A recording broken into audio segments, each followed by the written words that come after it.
Está en la fotografía, reclamado, vivo o muerto, por toda la policía. Mirando bien el retrato, no salgo favorecido y llevo la barba crecida, parezco un hombre jodido. No crean lo que están viendo y vayan a preguntar en el barrio. Hoy La Historia en su lugar nos convoca en este espacio emblemático en la historia de Catamarca, un espacio cargado de vida, de alegrías, de tristezas, tan vinculado a la vida cotidiana de Catamarca. Con una significación muy importante, una parte de la historia de nuestra ciudad, de nuestro país. Nuestra provincia. Nuestra provincia, exacto, un lugar en el cual nos vamos a encontrar con muchas historias, algunas de ellas las vamos a compartir en esta oportunidad. El Mitre quedó vacío y el Belgrano medio muerto, es lo que hace un ferroviario cuando le quitan el tren, primero se vuelve loco.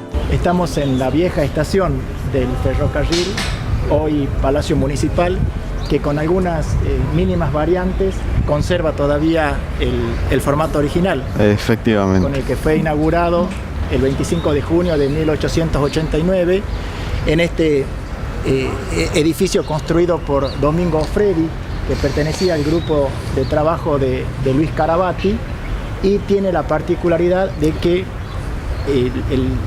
el formato de terminación es en U porque era punta de riel. Punta de riel, efectivamente. Y es, Marcelo, el símbolo de una época, es el símbolo de una Argentina que soñaba, era una Argentina que crecía, era una Argentina que apostaba a un modelo que nosotros en historia, como bien lo sabes, es el modelo agroexportador, que apuntaba justamente al desarrollo económico de las regiones. Lamentablemente dicen muchos de nuestros historiadores, Nuestros maestros que han escrito obras sobre el tema, que el ferrocarril llegó tarde. Armando Bazán, exacto. Que llegó demasiado tarde a Catamarca. Demasiado tarde a Catamarca. Esto es punta de riel, no se comunicaba con otras ciudades, hasta que el proyecto de un personaje muy poco conocido en Catamarca, que es el doctor Rafael Castillo, mientras fue hermano del presidente Ramón Castillo, efectivamente, presenta un proyecto para hacer la línea desde esta estación a la ciudad de San Miguel de Tucumán, pero el proyecto queda trunco por la muerte de él en el año 1914, se detiene la construcción en la Merced, que sería luego retomado durante el gobierno peronista con la construcción de los túneles. Claro, con esto cuando decimos que llega demasiado tarde a Catamarca, hay que pensar que desde 1875-76 había llegado a Tucumán. Efectivamente. Luego, y a partir de ahí en distintos tramos. En el 76 va a ser la primera vez que una locomotora tierra suelo catamarqueño en Recreo. En Recreo, en la estación de Recreo, efectivamente. Y luego va a llegar a Chumbicha, 1889. Y es paradójico porque la ciudad de Recreo se convierte en una especie de eje de lo que va a ser las líneas ferroviarias, porque desde allí se abre el ramal que va a ir a la ciudad de Santiago del Estero, por ejemplo, que también como Catamarca es punta de riel. Claro. Y desde Recreo va a salir hacia Chumbicha y posteriormente Chumbicha-Catamarca. Claro. ¿Sí? Claro, es 1886 Chumbicha y 1889 la ciudad de Catamarca. Y la línea se completa con el primer viaje de 1906 desde Catamarca hasta la ciudad de La Rioja, que se completa ese tramo. Y recién al oeste, que era el objetivo principal, ¿no? Exacto. Con la cuestión de la explotación minera, va a llegar en 1909, 1910. Es efectivamente tarde para esas regiones. Ya habían cerrado y se habían fundido los grandes emporios mineros, ¿no? Ahora, esas empresas mineras, también es interesante contar que toda la producción la sacaban a lomo de mula o en carretas. Un viaje a Buenos Aires duraba aproximadamente entre 55 a 60 días y a Córdoba aproximadamente la mitad, entre 27 y 30 días. Claro, y también era Córdoba-Rosario, ¿no? Córdoba-Rosario, que era el puerto de salida salida de toda la producción catamarqueña, las barras de cobre que se elaboraban en las minas de Pilciao, que cerraron entre 1892, la de Adolfo Carranza llega hasta 1895. Por eso, bueno, el profesor Bazán decía que el ferrocarril llega tarde para esa producción. Claro, vos habías nombrado a Rafael Castillo y que lo nombraste ahora Adolfo Carranza, también ha sido un gran propulsor, ¿no? Junto con Samuel Afone Quevedo, ¿no? De la minería catamarqueña. Y posteriormente también, pero un proyecto que también fracasó. Entonces, siempre es bueno tener en cuenta la importancia que tuvo en ese momento la llegada del ferrocarril a Catamarca y el impacto que va a producir y las variantes que va a producir en la vida económica, social, cultural, política. Política de nuestra ciudad, que llega hasta el año 1976, cuando finaliza el ciclo ferroviario para nuestra provincia.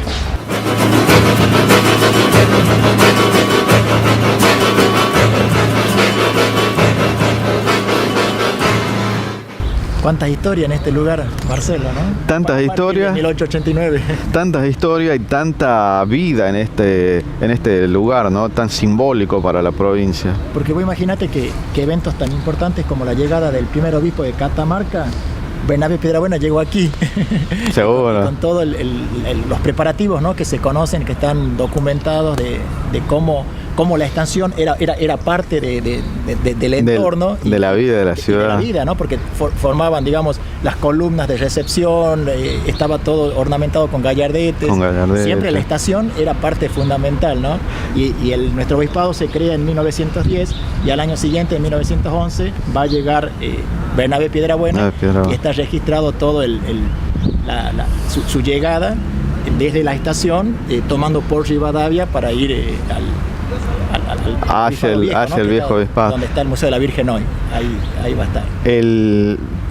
Podemos mencionar también lo que fue acá en Catamarca la primera conscripción de 1896, cuando desde la Casa de Gobierno los muchachos que conformaron ese primer contingente marcharon por calle Rivadavia y llegaron acá para subir alegremente entre vítores del pueblo, flores que ofrendaban las mujeres, al tren que partió hacia Concepción, que era el mismo tren que también... Tan alegre.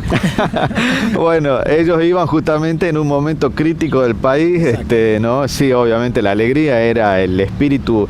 Imagínate que estamos hablando de la época que en Europa se la considera la paz armada y ese aire bélico, esa cuestión de patriotismo, nacionalismo, hacía que la gente fuera como si fuera una cuestión de romanticismo, ir a pelear, ir a dar la vida por la patria, y estos chicos subían al tren para ir a Concepción a la primera conscripción, a defender la bandera nacional en el tren de manera alegre.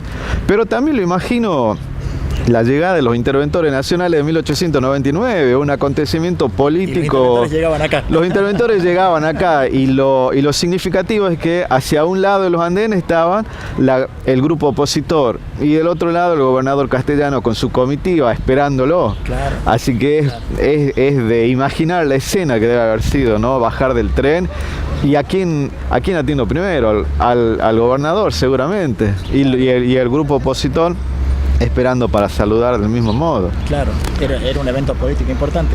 Y en cuanto a literatura nacional conocida, por la obra de Roberto Pairó, La Tierra del Inti, está el registro del viaje en tren que él hace para llegar aquí a fines de 1899. Exacto. Entonces está relatado el viaje en tren y sus compañeros de viaje, uno de los cuales era José Silvano Daza.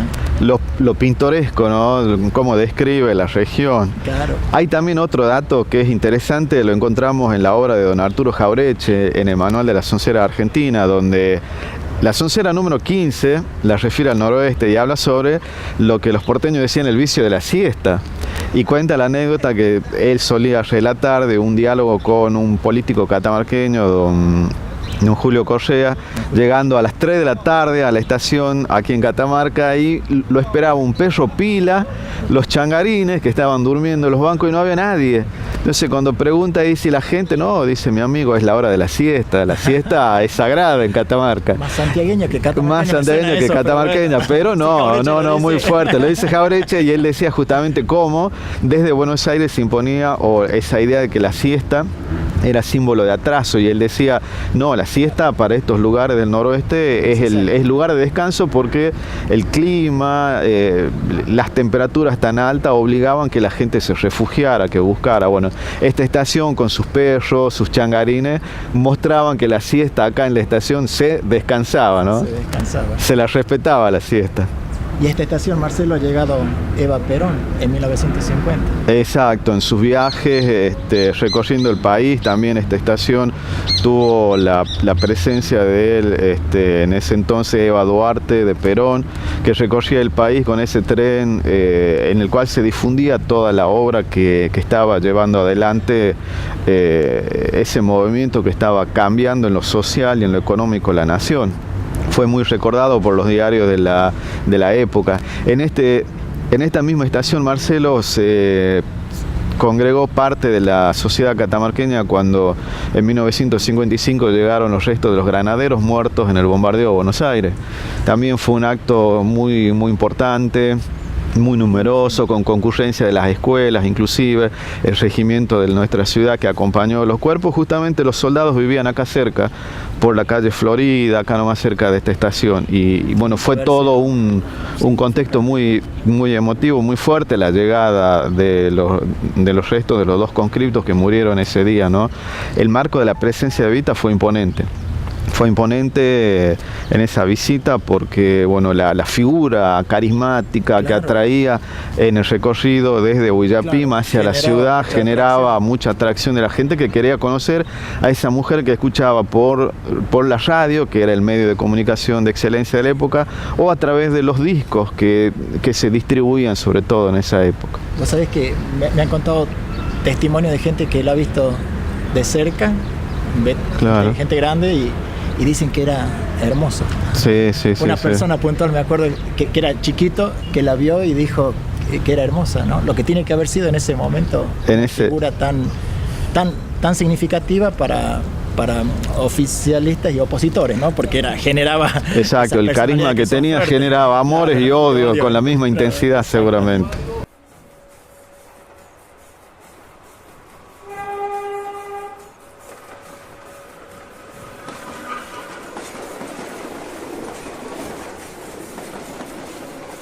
Marcelo, al momento de la construcción de la estación, ¿qué entorno, qué zona, en qué zona estaríamos? Estaríamos, Marcelo, en lo que era las afueras de la ciudad de Catamarca en ese 1889.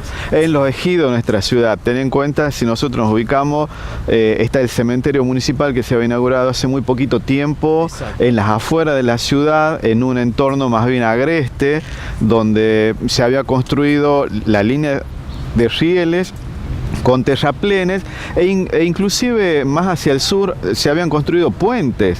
Esos puentes era porque justamente toda el agua que venía del sector oeste de la ciudad pasaba por abajo de esos puentes, y justamente los torrentes de esos veranos lluviosos hacían que justamente sea necesario.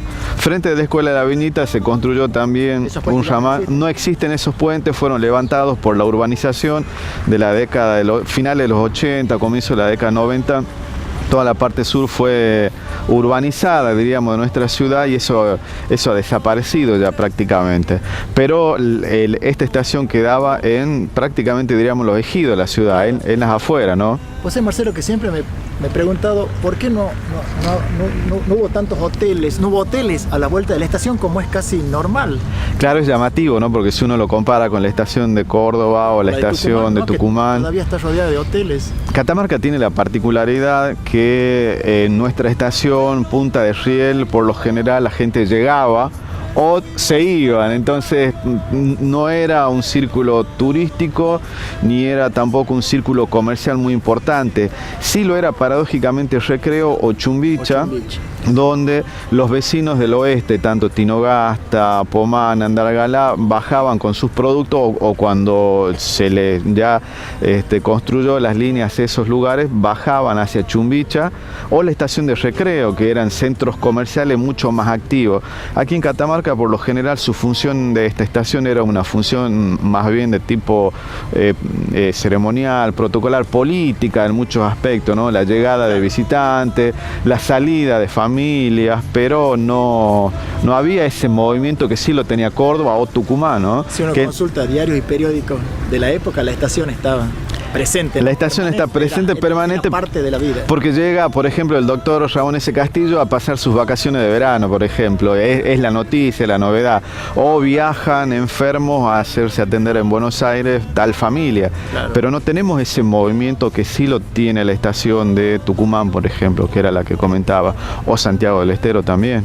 Y el tren también usado como medio de transporte por la alta sociedad catamarqueña para su descanso veraniego, ¿no? Para su descanso veraniego, que en aquel entonces el departamento Capayán era el punto convocante, diríamos, ¿no? Con las localidades de Miraflores, Concepción, localidades donde ellos iban a cambiar el aire, decía el doctor Federico Espeche, por ejemplo, ministro de gobierno allá de varios gobernadores finales del siglo XIX, él comentaba, tenía una casona ahí y ahí se hacían las fiestas, en el tren iban los músicos, todo en su horario de salida, ¿no? Que tenía el tren, que decía, había muchas quejas con los horarios y con la salida del tren. Había mucho problema con lo lento que era, algunos se quejaban de los descarrilamientos, que eran, decía, muy frecuentes.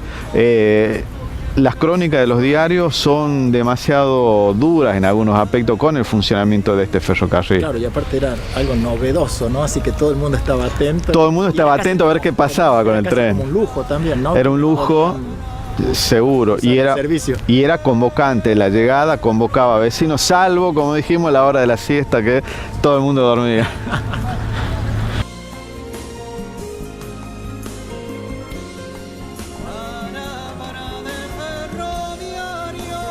Como siempre, Marcelo, un gusto compartir contigo la historia en su lugar, hoy en un punto emblemático de nuestra ciudad y de nuestra historia. Efectivamente, todo un punto emblemático, un punto de encuentro de nuestra ciudad de San Fernando, Valle de Catamarca, y seguramente vamos a seguir recorriendo otros lugares que tienen que ver con esta rica historia, con este pasado tan cargado de emociones, de tradiciones y sobre todo con esta cuestión que siempre nos ha convocado, que es el ferrocarril, su llegada, su presencia en nuestra provincia, y seguramente encontraremos otros lugares, estaciones, apostaderos que en encuentros sucesivos lo vamos a poder visitar. Todo desierto, el Mitre quedó vacío y el Belgrano medio muerto. Es lo que hace un ferroviario cuando le quitan el tren. Primero se vuelve loco, después empieza a beber.